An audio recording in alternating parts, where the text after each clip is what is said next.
vi pasar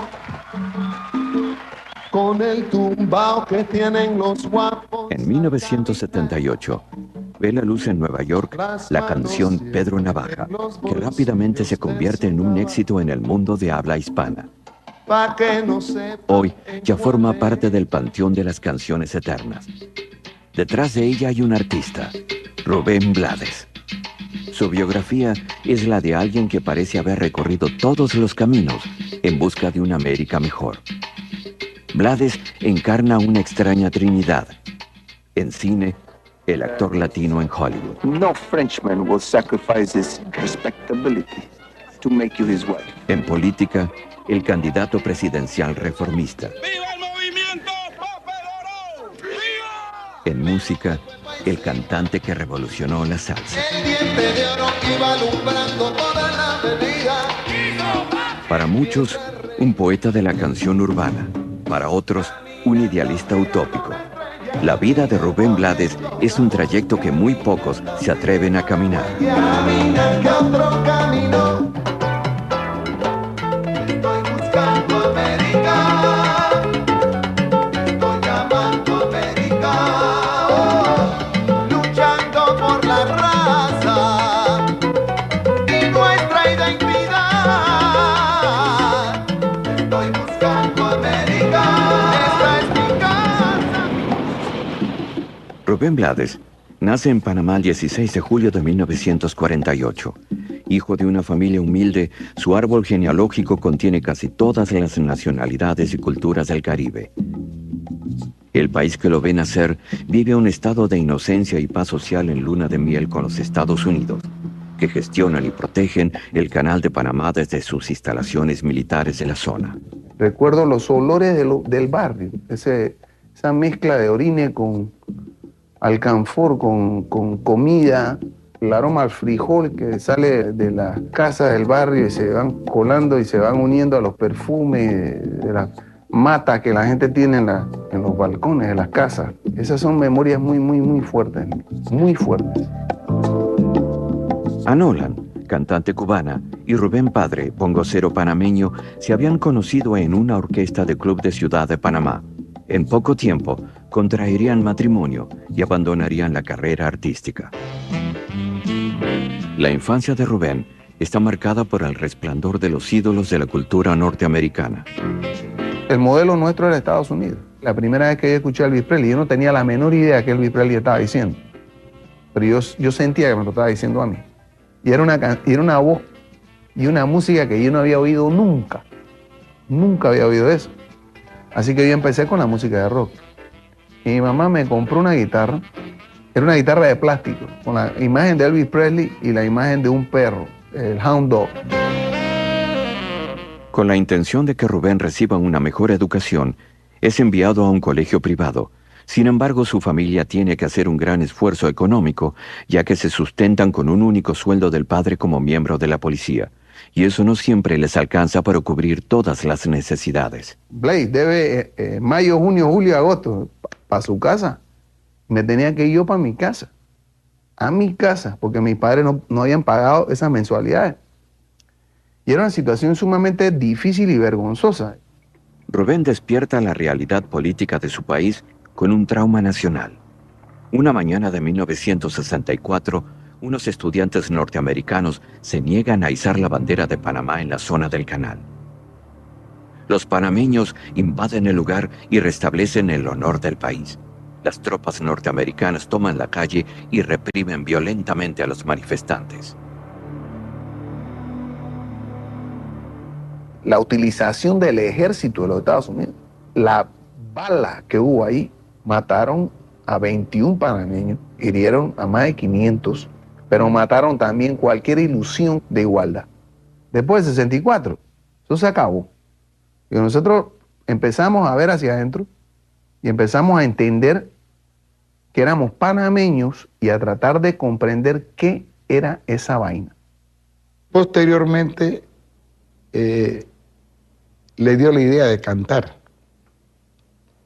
pero no le dijo nada a la madre, ni me dijo nada a mí.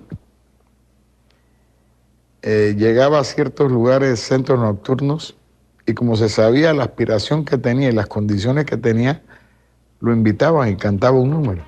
Pero él no decía ni media palabra.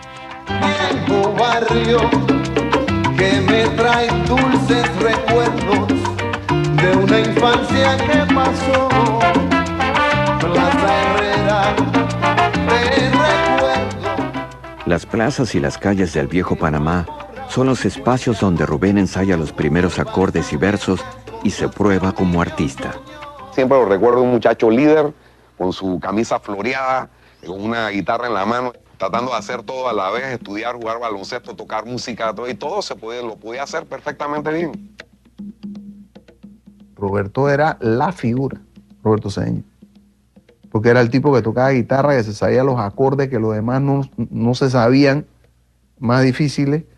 No solamente tocaba guitarra, sino también tocaba timbales, componía. Durante ese tiempo, su madre Anolan, preocupada por el futuro de su hijo, no aprueba su creciente inclinación hacia la música. Muchas veces me perseguía diciendo que yo no podía ser músico porque yo iba a ser médico y que no embolatara a Rubén en cosas de música porque él iba a ser abogado y tal. Y entonces en ese conflicto sano nos encontramos. Llegaron a la conclusión de que tenían que formar un grupo de todas maneras y lo formaron. Y le pusieron como nombre Los Salvajes del Ritmo.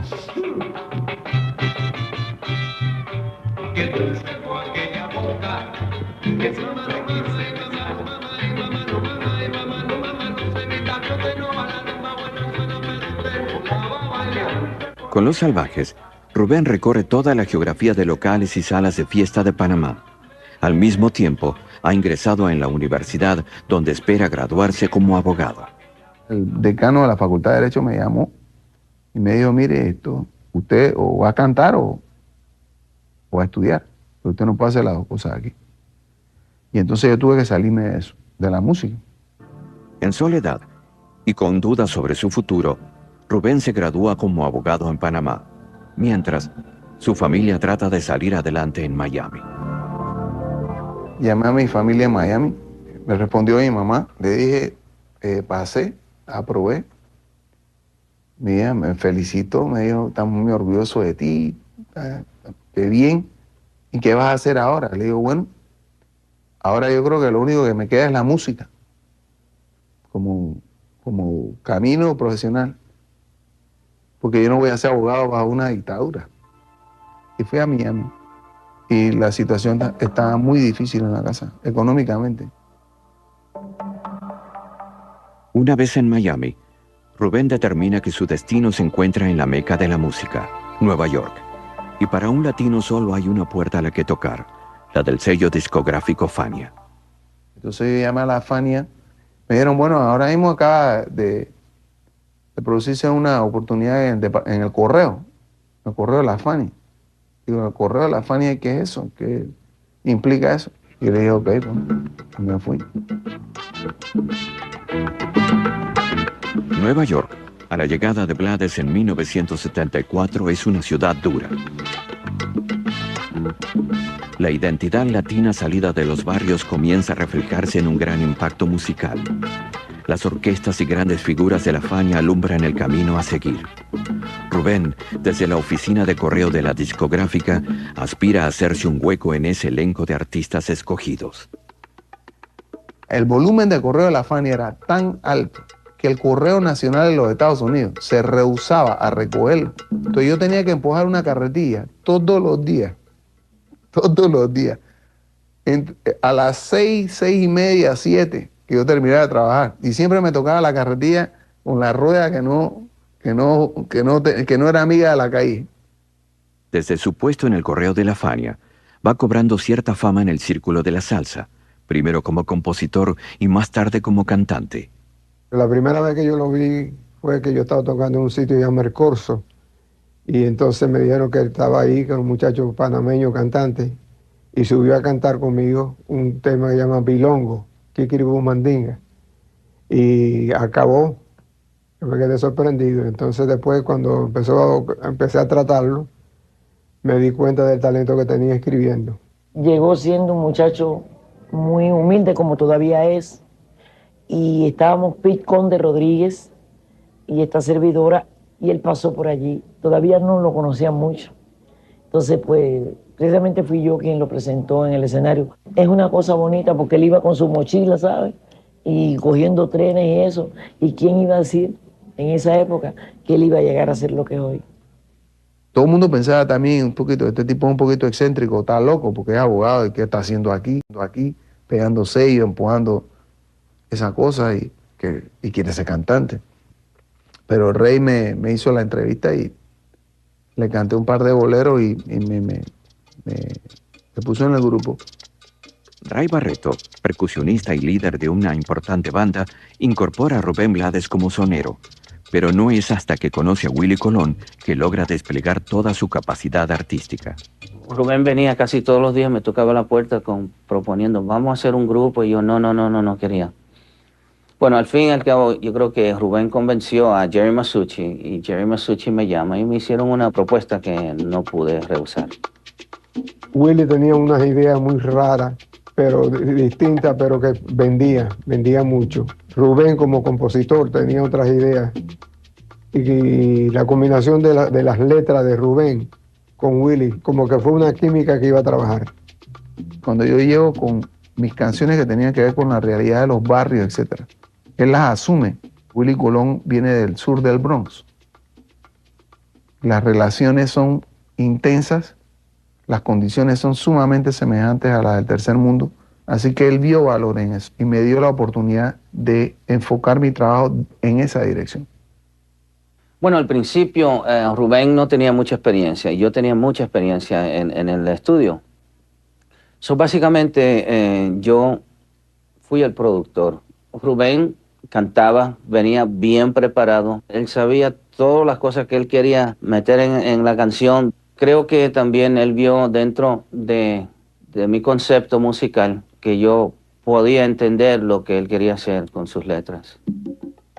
El disco Metiendo Mano los coloca en la escena, pero es en Siembra donde los temas desarrollan letras nunca antes escuchadas en la salsa. Finalizada la producción, se presenta ante los programadores latinos de Nueva York. Todos los DJ creían que el álbum iba a ser un fracaso, porque el álbum, la letra era muy complicada, las canciones eran sumamente largas y sobre todo Plástico y Pedro Navaja. Un carro pasa muy despacito por la avenida. No tiene marcas, pero todos saben que es policía. Pedro Navaja, las manos siempre dentro del gabán. Mira y sonríe y el diente de oro vuelve a brillar. Al ser dos ídolos en un grupo relativamente jóvenes, además, no de los soneros mayores, sino ya que pueden llegar a la juventud, que tienen sex appeal para las muchachas, etcétera, se convierten en unas figuras importantísimas, y cuando hacen el álbum Siembra, es el álbum de la salsa que más vende. ¡Qué fallo! Era una ciudad de plástico, de esas que no quiero ver, de edificios cancerosos y un corazón de oropel, donde en vez de un sol amanece un dólar, donde nadie ríe, donde nadie llora, gente de rostros de poliéster que escuchan sin... Hasta en la estructura de las canciones, él cambió lo que era la música salsa.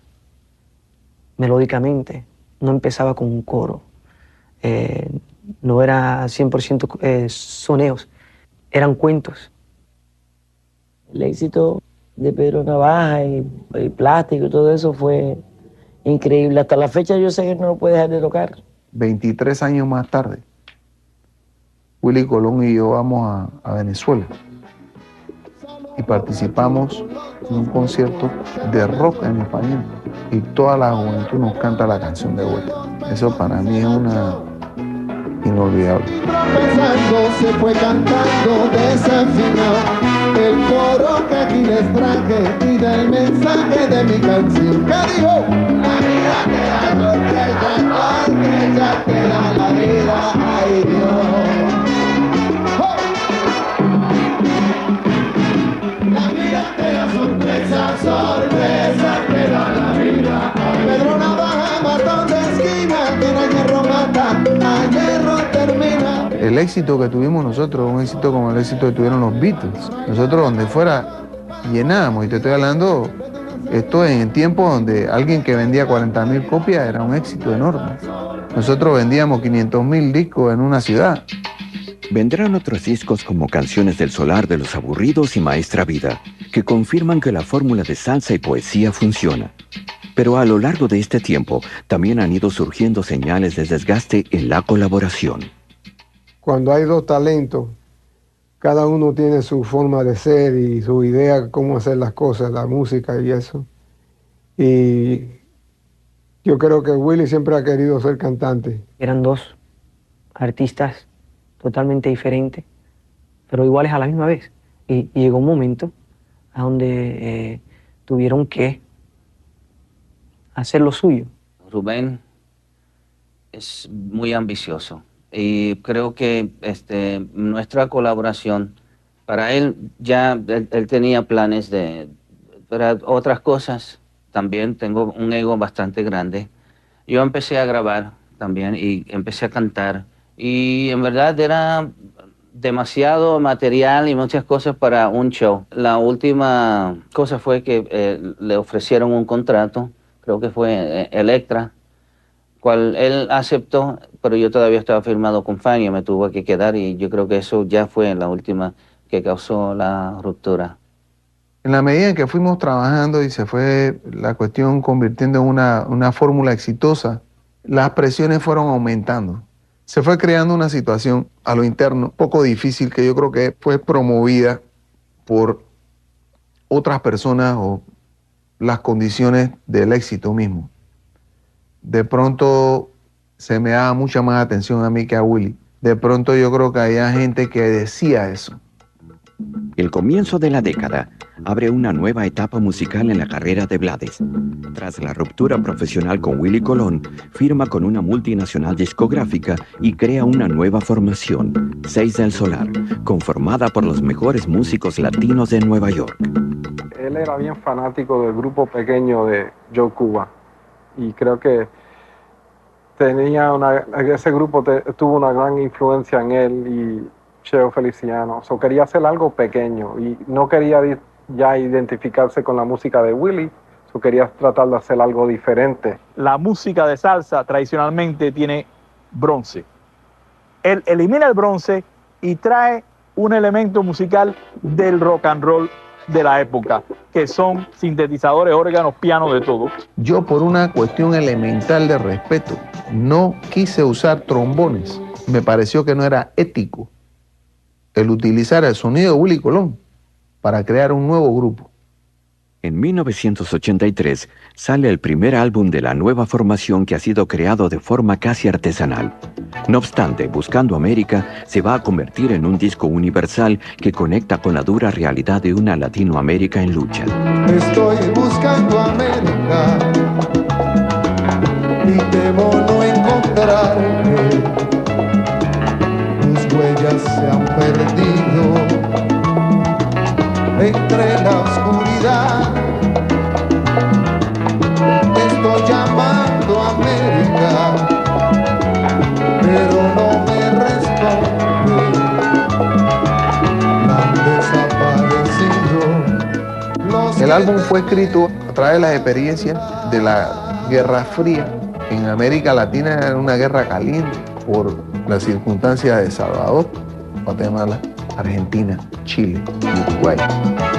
Aprendí de la importancia de la música a través de ese disco, la importancia de la música. Pero más que nada, Rubén cambió mi vida. Rubén Blades y Seis del Solar se convierten en un fenómeno de éxito confirmado con escenas, un álbum en la línea comprometida del anterior. Es un gran momento musical para Blades, pero es entonces que decide recuperar un viejo sueño, graduarse de leyes en los Estados Unidos. Yo venía de una gira de música, hice mi gira, llegué, dejé mi apartamento en Nueva York y me fui a la universidad.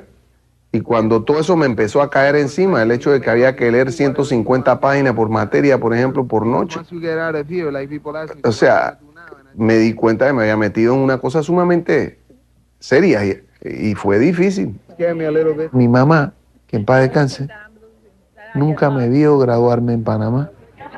This is the lady that started it all, folks. Way back when. Many years ago. Not so many, Ma. Well, I mean, so some. at any rate. Ruben, play. Entonces, cuando yo me gradué en Harvard, Congratulations. Thank you, Dean. Good luck. pues mi madre me ve graduar. Y eso fue bien importante. Ahora, cuando yo fui a la universidad esa, mucha de la gente que me criticaba o que criticaba nuestra condición de artista, yo tengo un diploma de Harvard que no lo tienen ni ellos ni sus hijos.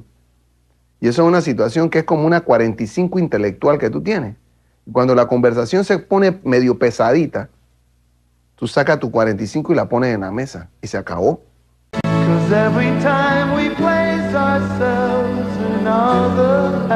En 1988, Blades embarca en la creación de un álbum que representa un giro de 360 grados sobre su obra anterior.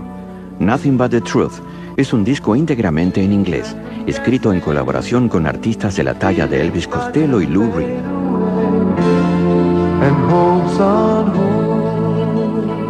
Lo que yo estaba buscando era establecer el precedente, que de hecho lo establecí, de crear una circunstancia de colaboración entre el rock y la música tropical o la música afrocubana. When I got to know Ruben, it was really obvious that he was doing something much different in the music that he chose to do. And he's a sophisticated person, and his lyrics are very sophisticated as well. And I thought he was immediately one of the top lyricists around in any language. Are you really what I want? Every time we place our faith in another hand. Lou es un tipo que no te da mucha cuerda, y como tú te le resbales un poquito y te tratas de hacer el gracioso, o como tú pretendas demostrar un ingenio que no tienes, que no posees, te para y te calcina allí mismo y se acabó. Se acabó el asunto y se va. The literary level of the lyrics made it a lot of fun to interchange ideas. We would send lyrics back and forth, and in the studio, he's wonderful. You know, he knows his way around a microphone. He's willing to try things.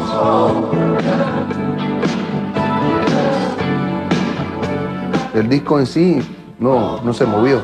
Y yo creo que decepcionó a mucha gente dentro de la empresa del disco de Estados Unidos, que creía que iba a dar un disco, una especie de lo que hizo más adelante Gloria Estefan, Come On Baby, and Dance the Conga, una cosa de eso. A mí no me interesa hacer eso.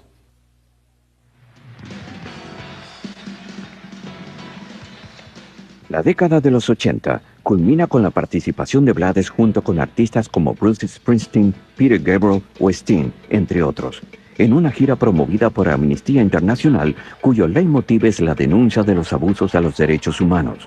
Uno de los momentos culminantes es la presentación en el Estadio Nacional de Chile, país que entonces se encontraba bajo la influencia directa de Pinochet. Mira pa' un lado, mira pa' el otro y no ve a nadie. Ya la carrera, pero sin ruido, cruza la calle. Y mientras tanto en la otra acera va la mujer, refunfuñando, pues no hizo pesos con qué comer. Mientras camina del viejo abrigo, saca un revólver. Esa mujer iba a guardarlo en su cartera pa' que no estorbe. Un 38 Smith & Wesson del especial, que carga encima pa' que la libre de todo mal. Y Pedro Navaja, puñal en mano, le fue pa' encima. El diente de oro iba alumbrando toda la avenida. Mientras reía, puñal un día sin compasión, cuando de pronto sonó un disparo como un cañón. Y Pedro Navaja cayó. Ten cuidado. Los 90 comienzan musicalmente para Blades con Caminando, un álbum que contiene éxitos como el tema que da nombre al disco y Camaleón, Con este trabajo inaugura su relación con la discográfica Sony. Durante la preparación del siguiente disco, que iba a ser una crítica a la celebración del 5º centenario del descubrimiento de América, sucederá algo trágicamente inesperado. Cuando estaba escribiendo y conceptualizando la dirección del álbum, mi mamá se enfermó de cáncer. Y eso inmediatamente me fue llevando en otra dirección.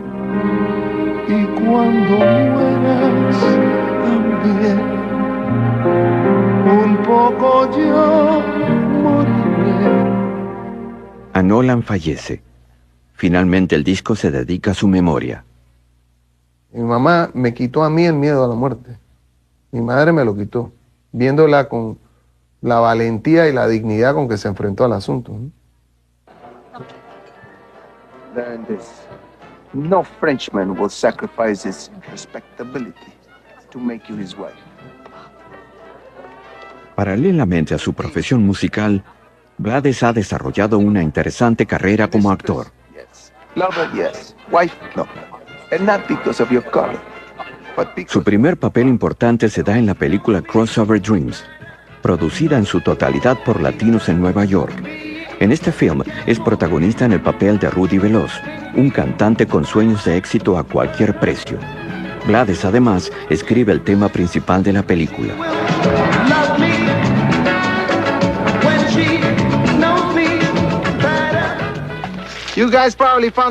En 1988, Robert Redford llama a su puerta para interpretar a un sheriff latino en medio del conflicto social de The Milagro Beanfield War. It's your ass that's got a bullseye on it right now, Jerry G. Su mayor reconocimiento en el cine le vendría al año siguiente con la interpretación de Ben, un asesino condenado a muerte que pasa sus últimas horas bajo el análisis de un psiquiatra. Esa película, originalmente, no había sido siquiera considerada para un artista latino, el rol de Ben. Si esto es ficticio, ¿por qué no puede ser latino? Insistí y me llevaron. Yo me imaginé, aquí esta gente, en la audición, en la parte que te dan para leer es la parte cuando Ben le pone el cuchillo que ha elaborado con una cuchillita de afeitar y el cepillo de dientes. Mi pensamiento siempre fue, esto es bien seco y muy lógico, no exagerando la cuestión. Down to cases, Alex. Faking or for real, I'd be you stiff, just like those four in the dino of mine. Read on. Read on. Read all about it. They gave me a competency date, and I'm out of time. Y de pronto quedé en la pelea, y había un artista más. ¿Tú sabes quién era el otro actor? Kevin Spacey.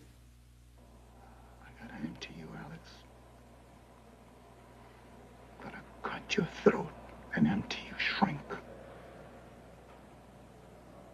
I send you there to convey a piece of bad news. Como actor de reparto, también ha aceptado roles de menor trascendencia, a los que sin embargo siempre ha tratado de incorporar una marcada característica humana.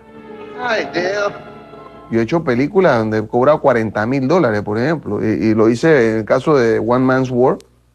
En esta película, junto a Anthony Hopkins y Norma Leandro, realiza un trabajo que relata un caso verídico de abusos de derechos humanos en el Paraguay de Stroessner. De pronto son esas películas que, más allá de que estén bien escritas, de que el rol sea interesante, lo que a uno más le interesa es lo que está contando en la película y que de pronto está abriéndole los ojos a una cantidad de gente que o no lo sabe o no se quiere enterar. Yo he hecho aproximadamente 21 a 22 películas, pero a mí me han ofrecido muchísimas más. Y he dicho que no. Y no importa que me paguen, o sea, que me vengan a ofrecer. Y en ese sentido yo no critico al que acepta el rol, porque yo también tenía la música, ¿eh? Y eso siempre me dio la oportunidad a mí también de decir que no. O sea, que era una cuestión donde me protegía de los dos lados. En 1999, el director Tim Robbins lo llama para dar vida al genial y controvertido pintor mexicano Diego Rivera en The Cradle Will Rock. Al principio pensé, esto va a ser sumamente imposible, digo, para mí, ¿no? Pero yo fui resolviendo poco a poco cosas. Por ejemplo, aumenté de peso, usé una peluca, le pedí a la gente que me pusieran la camisa, el cuello más alto, cosa de que cuando bajaba tenía como una doble papada. Traté de la mirada, traté de mover la boca un poco. Lenin, stay. En términos personales, a mí me pareció siempre actuar es reaccionar. Te hablan, escuchas, responde. But that does not mean that I must support your revolution. It's the same thing. No, it is not. Oh, what a lie you live. A Jewish fascist. And you, a wealthy communist. No. La Bachar, come on. I didn't want to come back here. You got everything wrong. I don't even have a dressing room at the theater. I don't have a chance up there. They hate you because of your color. Blades ha mantenido siempre una postura crítica hacia lo que considera una discriminación en el reparto de roles en Hollywood. As any white woman, for being better than any white woman. They are afraid of you because they can. Fue importante que gente como Rubén siguiera peleando desde allí. Yo decidí en un punto dejar de trabajar allí para reinsertarme aquí porque era lo que yo quería hacer. El estereotipito de que somos unos latinitos, no sé qué, bueno, todo el mundo, yo espero poder defender el valor de nuestra cultura de una forma coherente, pero que eso se derrame en una buena forma y que nos cubra a todos. Mientras Blades continúa su carrera en los Estados Unidos, Panamá sufre el colapso del régimen militar del general Noriega, quien instaura la corrupción como forma de gobierno. Los partidos demócratas agrupados crean el movimiento de oposición Unión Civilista. Sin acceso a tribunas públicas, salen a las calles a enfrentarse a un Noriega que paulatinamente va perdiendo el apoyo de Estados Unidos, país que mantiene enormes intereses en Panamá. Las imágenes de la ola de terror dan la vuelta al mundo. Noriega, ante la enorme presión internacional, opta por la provocación directa al poderoso vecino norteamericano. Una sola bandera. Y ni un paso atrás, carajo.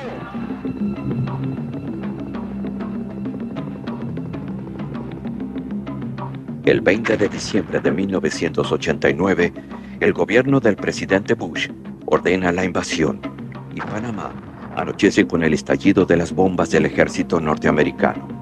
Yo estaba en Santa Bárbara con mi esposa, Lisa.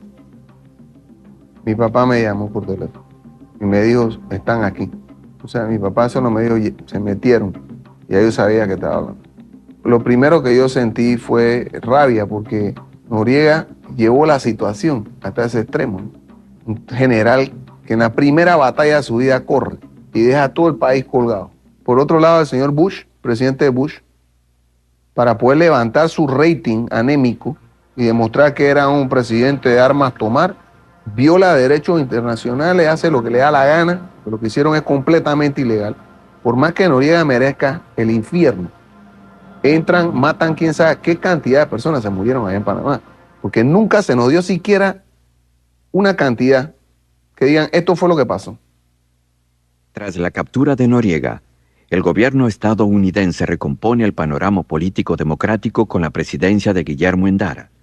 Pero ese gobierno caerá pronto en desgracia, paralizando el país. Yo recibo una llamada en el 91. Rubén está en Panamá y quiere reunirse con nosotros. Y Rubén esa noche nos dijo, mira, he aquí que tengo las bases de un partido político que he estado tratando de trabajar. Esto es un partido que ya tiene nombre, se llama Movimiento Papa de Goró. En ese momento pensé, sí, es una buena coyuntura, es un momento tal vez acertado para entrar, porque de pronto esta conmoción que ha sufrido la sociedad panameña es una buena base para empezar a introducir ciertos cambios. Rubén es un animal político, eminentemente político. Sus canciones son las más políticas que tiene la salsa. En los conciertos, en los bailes, empezaba a hablar sobre política, la necesidad de registrarse para votar, de tener influencia política, de hacer crítica. Es en realidad su gran obsesión. Yo sé porque usted es nuevo, hay que votar por gente nueva, no Sal a votar. Demostremos a todos y a nosotros mismos que Panamá es un país honesto, maduro, que ya escogió la decencia.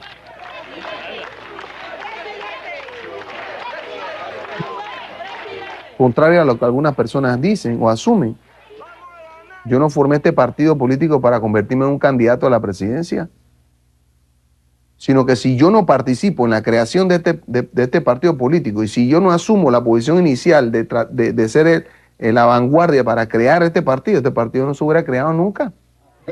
La prensa aquí consideraron que estaba loco, que no tenía ninguna posibilidad, que si acaso él pensaba o creía que porque era cantante y era artista de cine, el pueblo le iba a responder. En Panamá, los partidos políticos están representando intereses específicos, de grupos que están defendiendo los intereses creados y por crear. Lo que nosotros estábamos planteando, el movimiento Papá de Goró, a través de la dirección mía, era destruir los cimientos corruptos de la partidocracia tradicional. La campaña de Blades va ganando apoyos, especialmente por parte de los sectores más populares, seducidos por su mensaje de cambio. Somos más que un partido político, somos un antipartido porque buscamos cambiar la estructura que hasta ahora nos ha desgobernado en el país y porque somos una actitud distinta. Vamos a reinventar el país, vamos a reinventar la tradición política. Con la proximidad de las elecciones, Blades se sitúa en las encuestas como un serio candidato a la presidencia. Es entonces cuando comienza una dura campaña de descrédito en su contra. Se constituyeron grupitos políticos de ciudadanos honorables o ciudadanos preocupados por la verdad, o cualquier nombre de estos rimbombantes, ¿no? Y sí sabemos que había algunos de esos grupos que pagaban publicaciones en contra del movimiento Papá de Goró. Cosas absurdas, ¿no? Que mi madre era prostituta. Bueno, mi esposa Lisa, Lisa Go Home, escrito en las paredes, que no había tenido hijos porque no quería perder la línea. O sea, en realidad habíamos perdido 3. Mire, las porquerías que nos hicieron no tiene idea.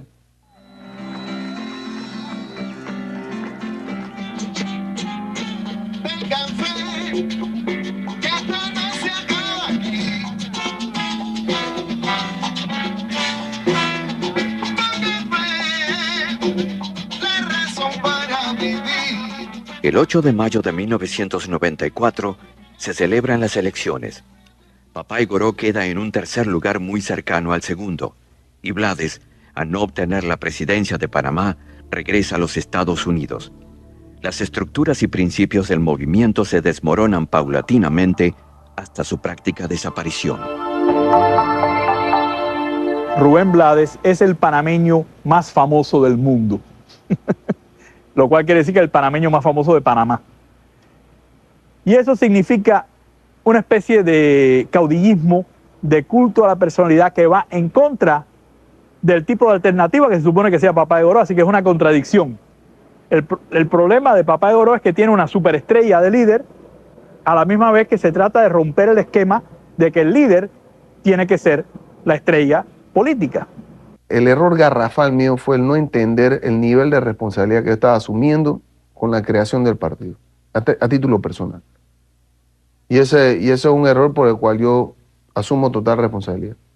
Yo no entendí realmente que lo que se desprendía de la creación del partido era la necesidad para mí de participar como líder del grupo 24 horas al día el resto de mi día. Yo no entendí eso. No lo creí necesario tampoco. En 1997, Blades regresa a la música con un disco producido en Panamá, con la participación de autores, músicos y técnicos exclusivamente panameños. O sea que siempre al final estamos amarrando todo. Claro, pero siempre panameño, una cosa que sea bien panameño. Una de las cosas que yo aprendí a través del proceso político es básicamente Panamá lo que la gente necesita es la oportunidad. La capacidad está allí. Como yo tengo la misma producción del álbum, pues yo la hago en Panamá. La rosa de los vientos.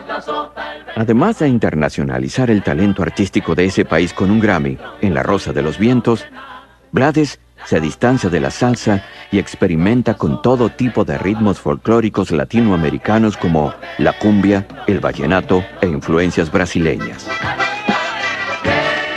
Dentro de lo que es el género de la música afrocubana, hay una repetición de patrones constantes, se ha perdido la originalidad en gran parte, y lo que hay es una repetición de fórmulas que se dirigen a la venta. Por otro lado, el movimiento de rock en español se está convirtiendo no solamente en una voz de la juventud, se está convirtiendo en una voz de la ciudad. Cada vez que tú me miras se me cae el cielo. Cada vez que tú me dejas no tengo consuelo. Tenemos unos grupos excelentes, están los Rabanes, Café Tacuba, Molotov, Aterciopelado, son grupos que tienen una posición. ¿Por qué será? Si me muero mañana, no me llores. Si te mando una rosa, eso es amor. Si te escribo canciones de colores. La influencia ha sido total en cuanto a la música latina, a la música panameña, a la combinación de ritmos que él ha hecho, a la seguridad en la tarima. Y yo creo que nos ha influenciado de toda la vida, desde que cantaba Tiburón, desde que cantaba Vigia Elena. Todas esas son canciones que uno tiene en el subconsciente y siempre las va a llevar, ¿no? Las ha cantado, las ha bailado con las novias. Que si me muero mañana, no me llores. Si te mando una rosa, amor. Si te escribo canciones de colores, será nena que estás tú en mi corazón. And the best Latin pop performance is Ruben Blades.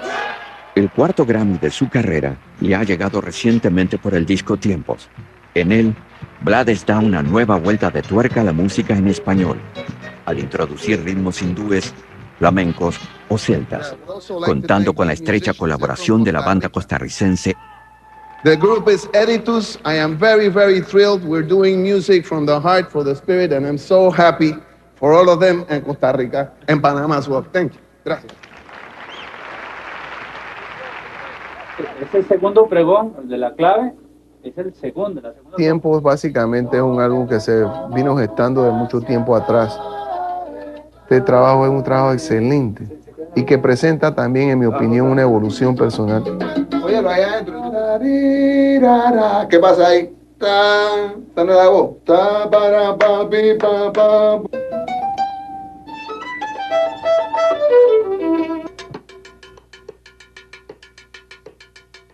Una cosa es escuchar el disco y otra cosa es dejar que el disco se presente en términos espirituales. Llega uno a una edad ya, tus amigos comienzan a perderse, a ver desaparecer cosas muy queridas para uno. Y hay un momento en que entonces uno empieza a hacer una especie de suma y resta de lo que uno ha aprendido, ¿no? Cuando nacemos no sabemos ni siquiera nuestro nombre, ni cuál será nuestro sendero, ni lo que el futuro esconde. Entre el bautizo y el entierro, cada cual hace un camino y con sus decisiones. El legado de Rubén es la fusión de lo autóctono con lo contemporáneo. Y eso es lo que ha hecho Rubén y lo que están haciendo los mejores artistas latinoamericanos de hoy día. Nos llenamos de mucha satisfacción el compartir sangre panameña con él y compartir arte de esos niveles con él en el momento que la expresa como la expresa. Ruben covers a lot of ground. He's incredibly talented, smart, politically aware, and I think he can do all of these things. Yo creo que la mejor definición del fracaso es no tratar. Y yo creo que uno debe siempre mantener su sueño. Yo siempre tuve mi ilusión y mi sueño. Nunca en la vida permití que desapareciera. Ni siquiera por crecer. Y hoy que en silencio contemplo la lluvia, con la nostalgia del ayer mi alma se viste y vuelvo a recordar las cosas que dijiste aquella vez, de aquella vez, aquella vez, de aquella vez, verdades viejas que hoy ya no son ciertas. De aquella vez